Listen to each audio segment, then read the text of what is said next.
¿Qué hola raza? Estamos de vuelta, Misterios del Desierto. Esta vez vamos a ver la entrevista del Dr. Steven Greer, que fue parte del programa Sean Ryan Show.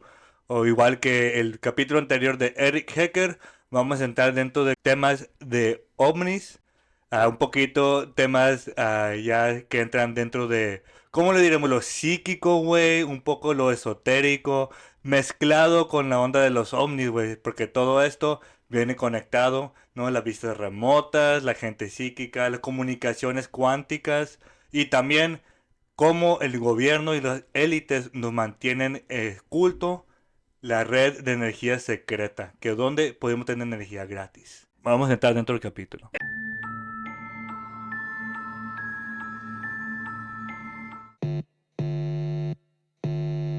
Fit on a little table this big, and it's a generator, and it's pulling energy out of what's called the quantum vacuum or zero-point energy field, which was proven to exist back in the 50s.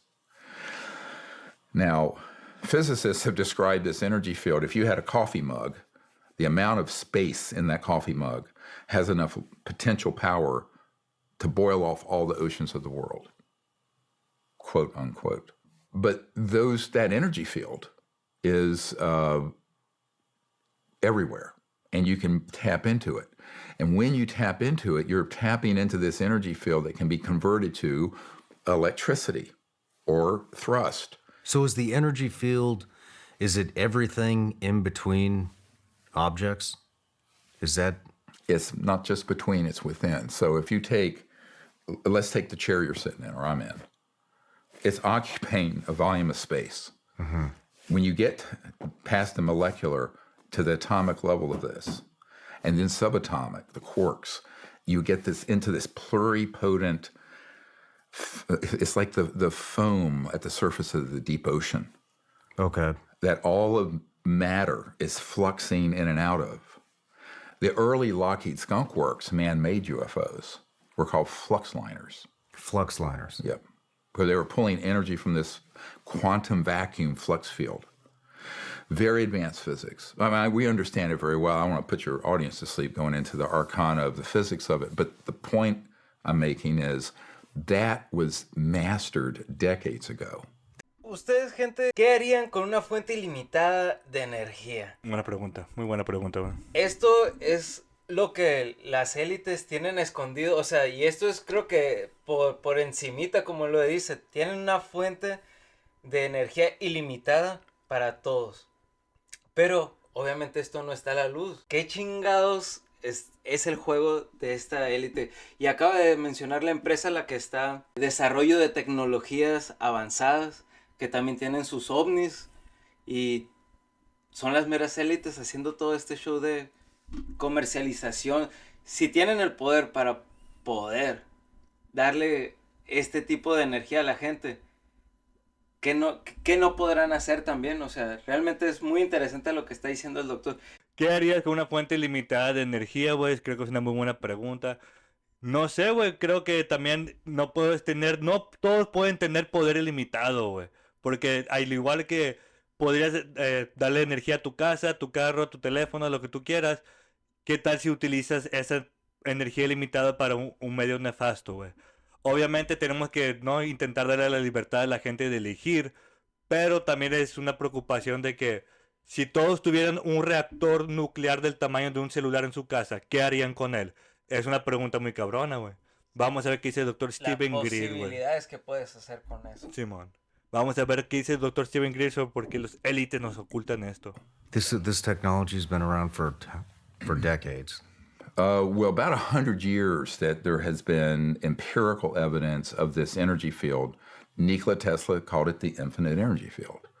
There were others who discovered it all the way back to the late 1800s. Now, they didn't have the physics down of what was happening, but in terms of just observing the phenomenon empirically, here you set up a high voltage system, suddenly more energy is coming out than you're putting in. Those are called over unity systems or free energy, because once you get it tapped, it's just flowing, right? And so that means that every home, business, car, manufacturing, village in Africa, would be able to have a device that would not be very expensive, frankly, to mass manufacture, that would generate all the energy they need for all the needs that we have for a modern civilization. And this would be wonderful. There's no pollution, there's no radiation, and once you have the system, there's no cost. There's no refueling. Is that if you're an oligarch, a global oligarch, controlling the macroeconomic system, big oil, big global systems. So the problem is, if that technology were to be disclosed, it's a quadrillion dollars. It's $1,000 trillion or more in proven assets, oil, gas, coal, public utilities that are obsolete. It's like it's like a royal typewriter or a horse and buggy. Entonces ahí Dr. Steven Greer lo acaba de decir, ¿no? Todas las casas de África y pues obviamente no ampliándose al mundo podrían tener potencialmente su propia planta eléctrica, su propia planta de energía dentro de su hogar, güey. Qué pasado de verga esa madre, güey. Y que dice, pues según él, los componentes no serían caros para hacerlo en masa. No sé exactamente a qué se refiere con no caro, pero igual, pues para tener una pinche planta eléctrica en tu casa, compa, ¿qué tan caro puede estar? ¿No? Le inviertes ahí, te embroncas, ni pedo. Sí, obviamente, si te embroncas con otras pendejadas, no te embroncas con una pinche planta eléctrica, güey. Que no te puedas embroncar con una fuente de energía para tu casa. Precisamente, güey. Y también, como dice, no cambia el sistema. ¿Por qué? Porque todo el sistema que ya está planteado vale $1,000 billones.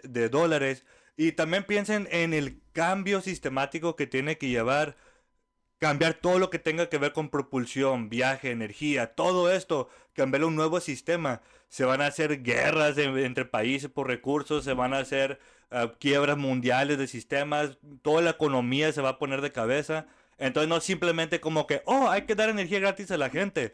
Las cosas como están van a cambiar y para que eso pase, gente va a tener que pasarla mal, güey. Así que hay que ver ese aspecto también. Creo que es algo muy poderoso soltarle también así nomás algo poderoso a la gente común y corriente como nosotros. O sea, simplemente nosotros, ¿qué no haríamos teniendo una fuente ilimitada de energía? Ahora a personas que ni siquiera le llega la electricidad a sus comunidades. Y fuera de eso también todo lo que puedes cambiar, porque socialmente cambiaría desde donde las poblaciones tal vez más precarias de agua como en África pudieran tener la solución energética y ya simplemente le conectas el taladro y sacamos un pozo. O sea, todo lo que puedes hacer de poder tener energía. Vamos a ver qué sigue y qué más nos están ocultando estos oligarcas malditos. That's what they're protecting. So the entire energy field, everything that has anything to do with energy becomes completely obsolete at this point. Yeah, and all transportation systems, internal combustion engines, jet engines, rockets, surface roads.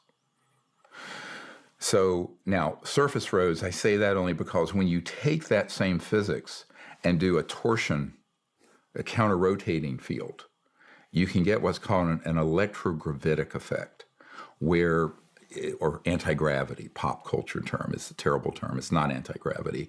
But you can create this electromagnetic field where an object becomes essentially weightless and can move. This is why if you look at the radar tracings of these things, these objects can be moving at 200,000 miles an hour, make a right-hand turn. And there are occupants on these. Now, any pilot knows if you had the G-forces of that, your brains would come out of your nose. Mm-hmm. There's no way it'd be fatal. But because it's correcting for 1G, and there's a sort of a bubble, an envelope in space-time that this object is moving in, there's no limit to what it can do. So they don't feel the G. They don't feel it and go straight up, at like one of the radar things we have from Belgium, I got from the Belgian Air Force, was an object that was at, slightly above AGL, a few feet above ground level. And it went from there to boom, like 100,000 feet in one radar swoop, boom. And we have a lot of cases like that we've collected. And, the question at this point is, how is that happening? Well, we know how that's happening. And so here's the issue with disclosing all this. When you get past the superficial level, here's a machine, here's a device, here's this, the scientists like myself are going to say, well, how is it doing that? And if the fact is that's going to be asked. Now, what's interesting is that the Pentagon has officially said those objects that have been released of the Tic Tac and other UFOs that have been documented with sensors on ships, on board aircraft, and in space. Well, they're not disclosing those sensors, but I know what they are. Those are physical objects moving without any known means of propulsion. Go look at what's been said by the Pentagon. I want to cover a couple of things, but Sure. I would like to cover quantum of thought. Even though it's very unrelated to what we're talking about, it's a fascinating topic, and I want to dive into that. Well, this is another whole show, and it's cool. So I always tell people sort of the entry-level technological discussion on this is energy generation, propulsion, electrogravitics. The real amazing information has to do with what quantum physicists call entangled universe. And actually Einstein called it the spooky effect, where the same particle could be in two places at once because of what's called non-locality, where basically we think in terms of a straight line, point A to B in the universe or in space here. In reality, there's an aspect of the cosmos that is entangled, where every point in space and time is intimately connected to every other, but not at the speed of light or what have you, but instantly. It's called entanglement. Now, the ultimate entangled field or non-local field is consciousness. The father of modern quantum mechanics, Erwin Schrödinger, particle wave theory, in 1908 said, the total number of minds in the universe is one. It's a singularity. So people talk about the singularity. This is the singularity. And it has to do with the consciousness field. So what extraterrestrial civilizations have for their communication systems, they're not going to pick up this thing, right, at the speed of light and go and communicate from, let's say you're from the Andromeda galaxies, 2.5 million light years from here. It's too slow.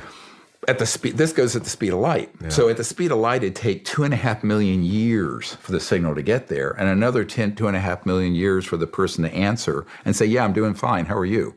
It's 5 million years. So we know, and I knew this when I was 18 because I had a contact experience, that these civilizations have both innate remote viewing capabilities, but they have technologies that interface with that quantum field at the level of a quanta of thought. So not just random thought, but like directional, like if you're looking at the device and you think to it, it transmits to another node, another point. Yo creo que las palabras del doctor han sido para mí algo muy, no consternantes, pero sí impresionantes, porque da la suposición de que hay digamos, la manera espiritual de cómo esto se puede conectar.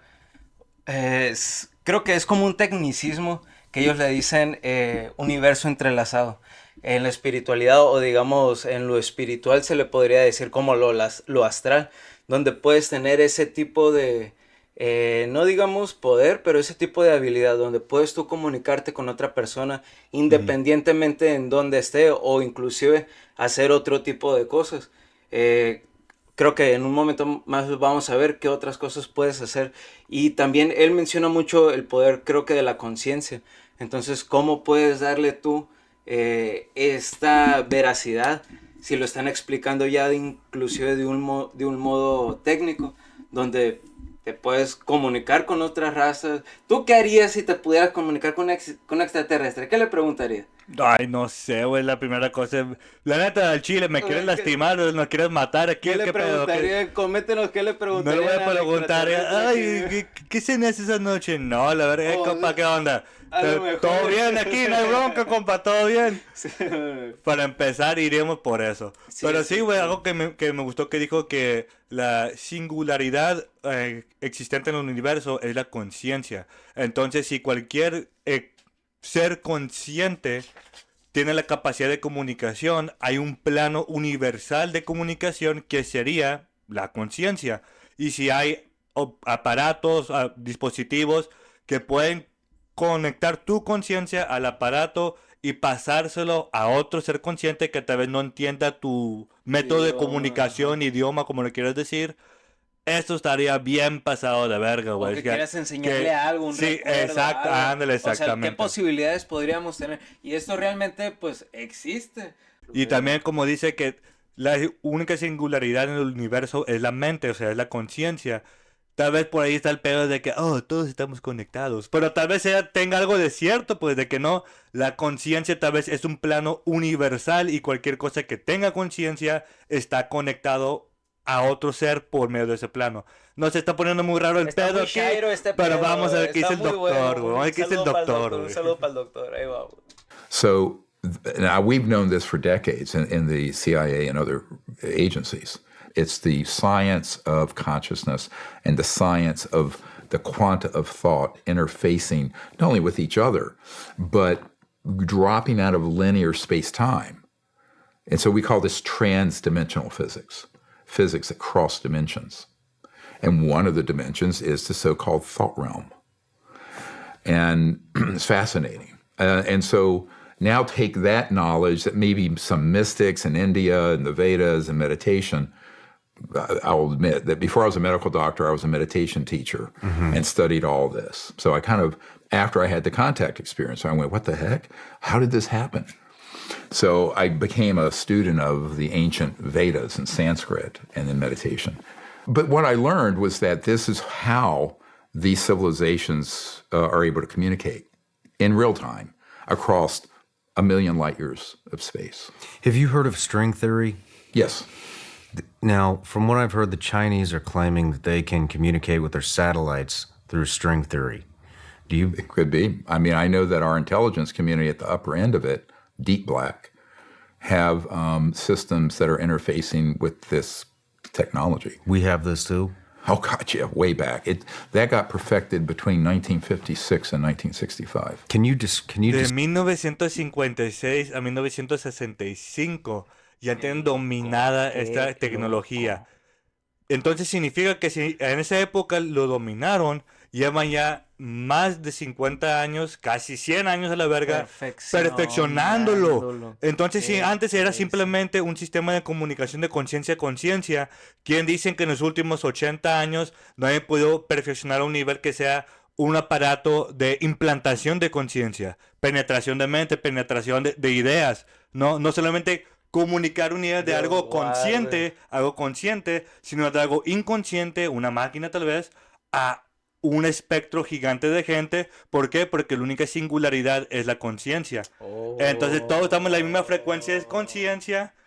¿Qué tal, gente? ¿Qué tal? Voy a ver, vamos a continuar. Muy bueno, excelente, sigamos. Can you describe string theory? Well, I'll let a physicist describe string theory, and some people don't think it's quite accurate. I think a more accurate view of it is what I'm calling non-locality. Okay. In other words, where in what's called entanglement, the interconnectivity.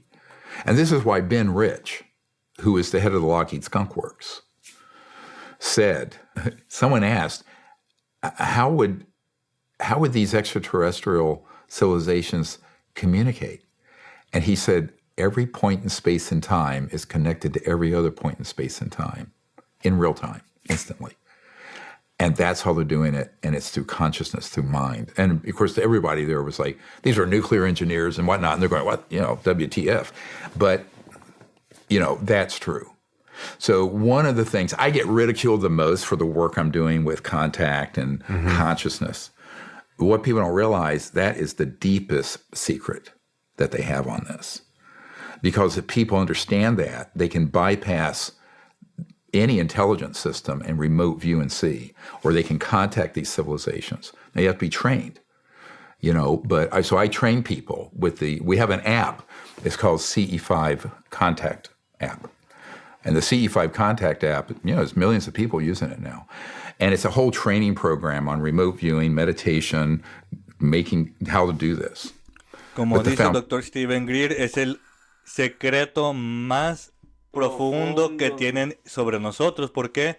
Porque si tuviéramos la capacidad de poder dominar estos niveles de conciencia, estos planos de comunicación, Planos de comunicación. entonces tal vez gran parte de nuestra dependencia de un sistema manejado por compañías, empresas y todo esto no existiera. Pero como no tenemos estas habilidades, estamos dependientes de un sistema que nos proporcione estas habilidades, ¿no? ¿Por qué? Porque si tuviéramos la caja de energía mencionada antes, ya, todo comunicación, energía y transporte solucionado. Si tuviéramos la capacidad de la comunicación cuántica que le estaba hablando, ya eso nos permitiría en gran manera poder comunicarnos con otras civilizaciones, explorar otros horizontes, aprender nuevas cosas que nos ayudan aquí en la Tierra. Completamente. ¿Quién sabe, no? A muerte también nos metemos una guerrita y dos, ya sabe cómo somos, gente. Pero... Por eso no tenemos eso, guachas. Más sin embargo... Sin embargo. Nos lo están ocultando, gente, nos lo están ocultando. No deberían de ocultárnoslos, pero creo que es por nuestro bien, por mientras. De cierta manera. De cierta manera que... Y los entendemos, deberíamos de entenderlos. ¿Ustedes creen? ¿Qué harían ustedes con energía infinita? Díganos y pónganlos aquí en los comentarios, por favor, para ver qué show. Seguimos a ver qué dice el profesor. Dale pucha al play. Dale pucha al play. But the foundation of it is what you're asking about, and that's the technological interface that I don't have. We have classified projects that have some of this, but these other civilizations have. I remember talking to a McDonnell Douglas, became part of Boeing. One of their chief aerospace engineers is on my team, Dr. Woods. Very elderly now, but he was assigned by old man McDonnell Douglas, to look into this issue in the 60s. And he found cases where there were people who had contact with these extraterrestrial vehicles and the personnel, the beings. They're called EBINs, extraterrestrial biological entities. So the EBIN was there, and it had this little kind of black rectangular box. And it was used, so they didn't have to speak verbally like we are. It was kind of telepathic, but augmented with this technology. And it went back and forth that way. Now, the human was just receiving it, but very clear. And then this EBIN was receiving it, probably innately, but assisted. So I call this consciousness-assisted technology, CAT. And then the reverse, technology-assisted consciousness, where the technology can help project your remote viewing capability. It goes both ways. Really? So so let's say the guidance system on these interstellar vehicles, they can stand at a console and touch it or think to it and then navigate it. That's how it's done. Wow. We know how that's done. That is fascinating. Yeah. Entonces, como dice, hay aparatos que pueden asistir a la conciencia y aparatos que son asistidos por la conciencia. Entonces, si una persona o un ser tiene la capacidad de vista remota y quiere ampliar su capacidad y tiene estas técnicas dominadas junto con un aparato o posiblemente si un humano ya sabe estas técnicas, si un sistema de gente ya sabe estas técnicas y contiene la tecnología para poder amplificar su capacidad a una grande masa de gente, tal vez por eso hay tanta locura en el mundo. No lo sé. Puede Ideas. Conclusión. Gente, ¿ustedes qué piensan sobre eso? ¿Ustedes qué piensan sobre eso? Díganos las teorías que tienen también sobre cómo se está manejando el sistema.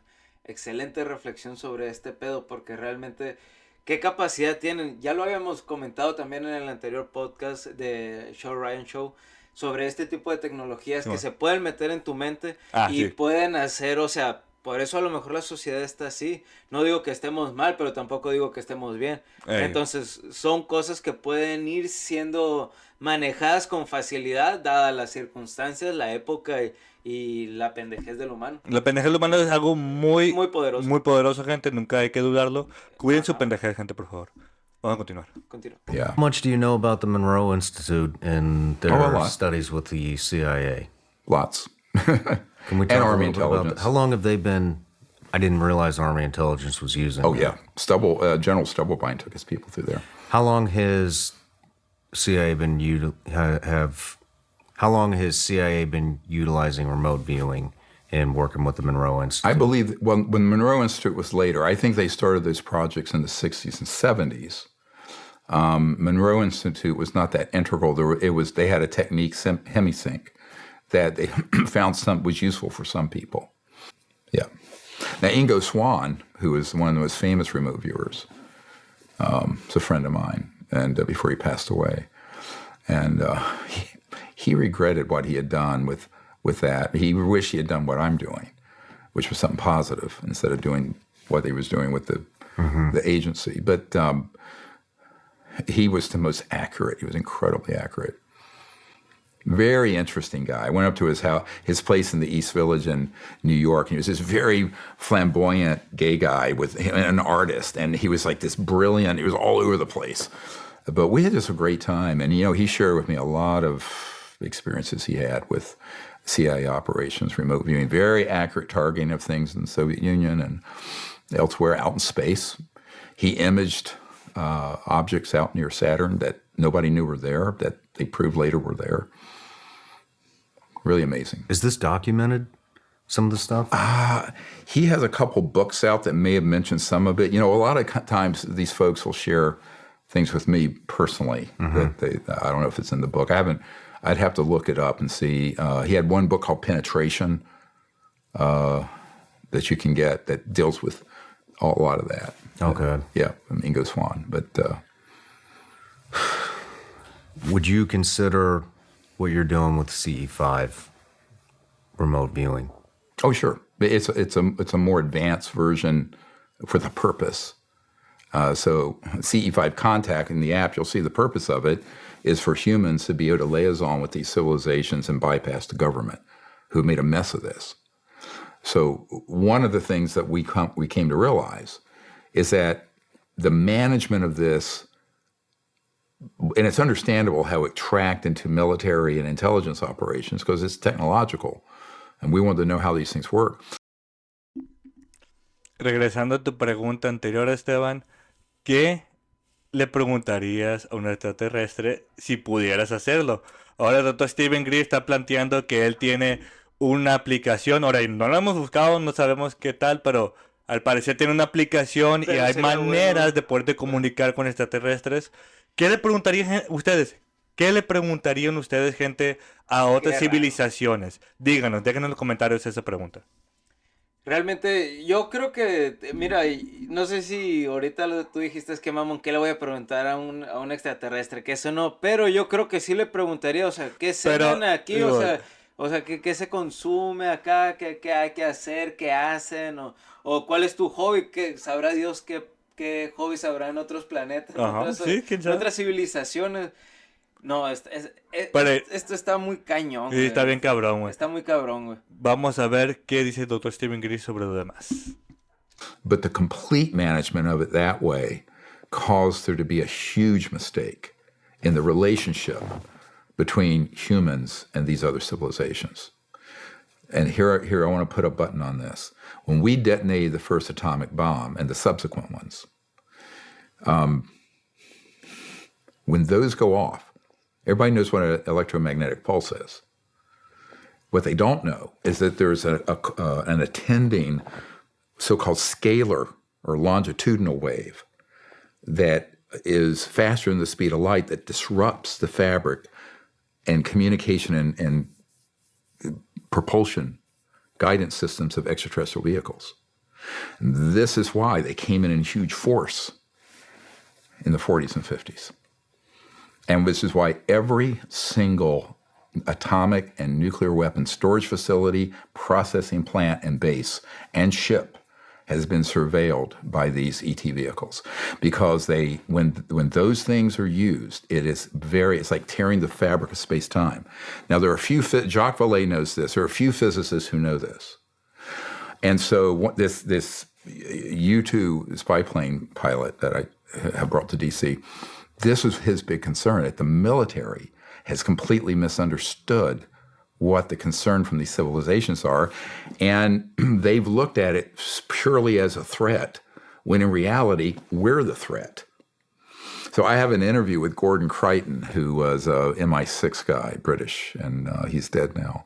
He says, yes, when we did that, we kicked a hornet's nest because we actually disrupted their entire system.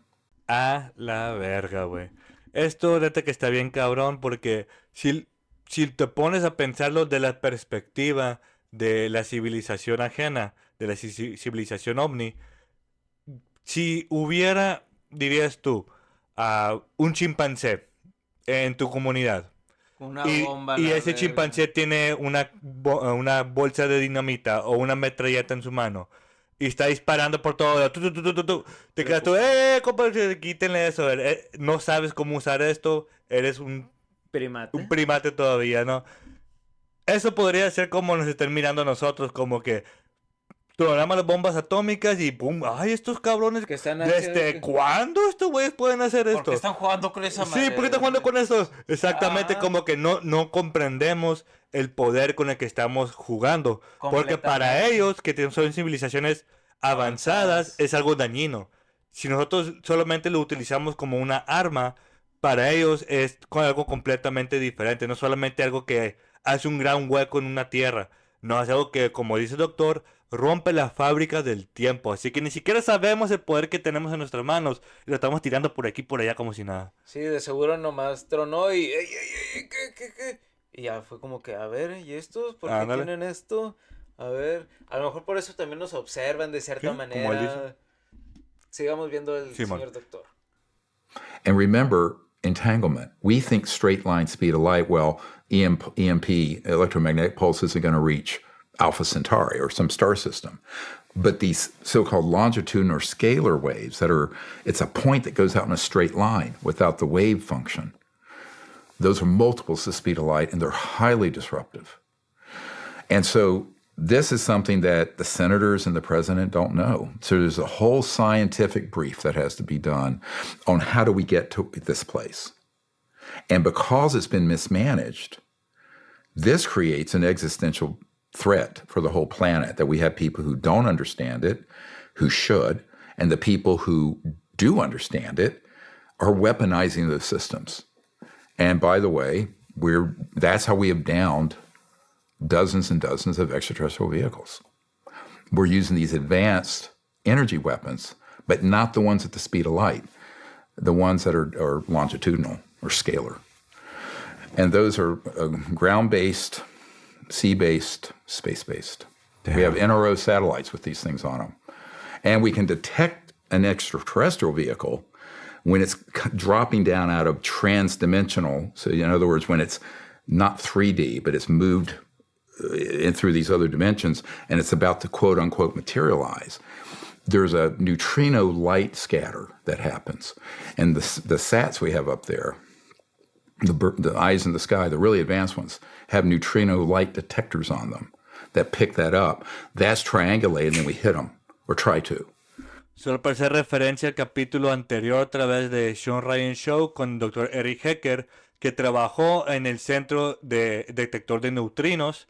Eric Hecker, que trabajó en estas instalaciones, dijo que el detector de neutrinos funcionaba y también se utilizaba para poder detectar emisiones de naves extraterrestres. Y eso lo está diciendo aquí precisamente el Dr. Steven Greer, que estas naves están dejando estos rastros de neutrinos.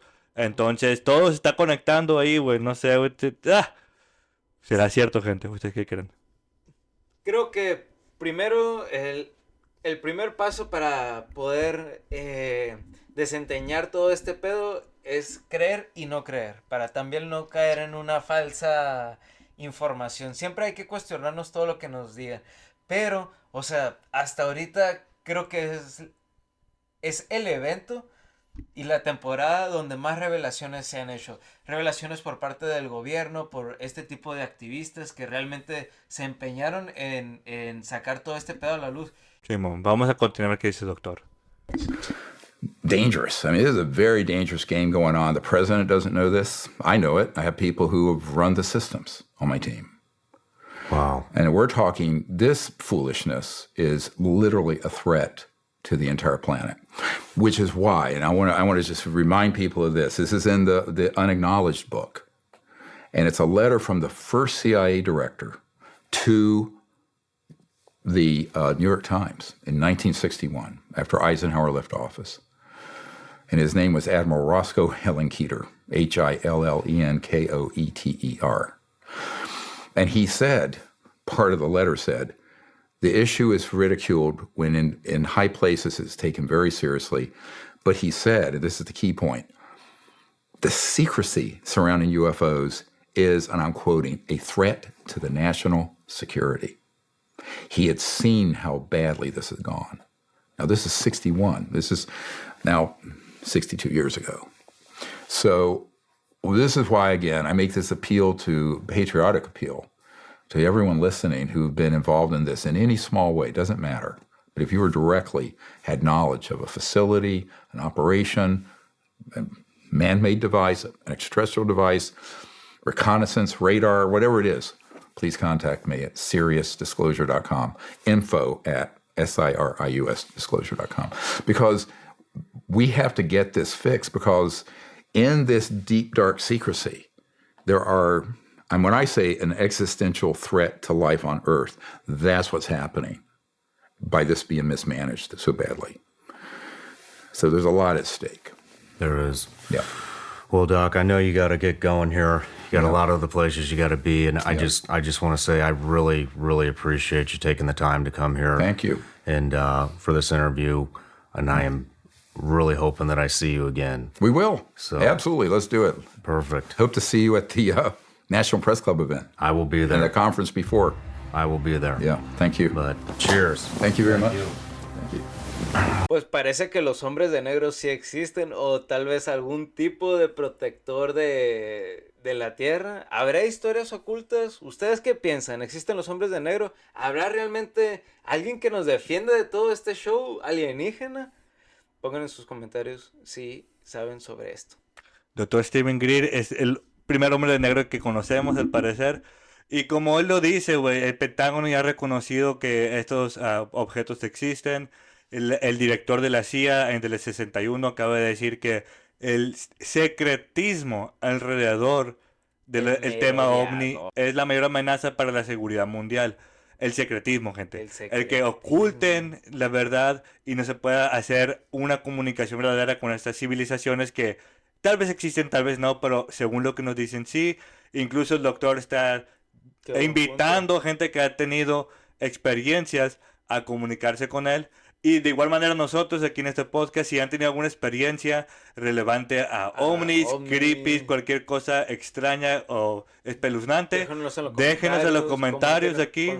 Vamos a leer los comentarios, las mejores historias que salgan ahí, y posiblemente las comentemos y las revisemos dentro de un capítulo, gente. Así que déjenos sus mejores historias creepies. Aquí vamos a dejar esta edición de Misterios del Desierto.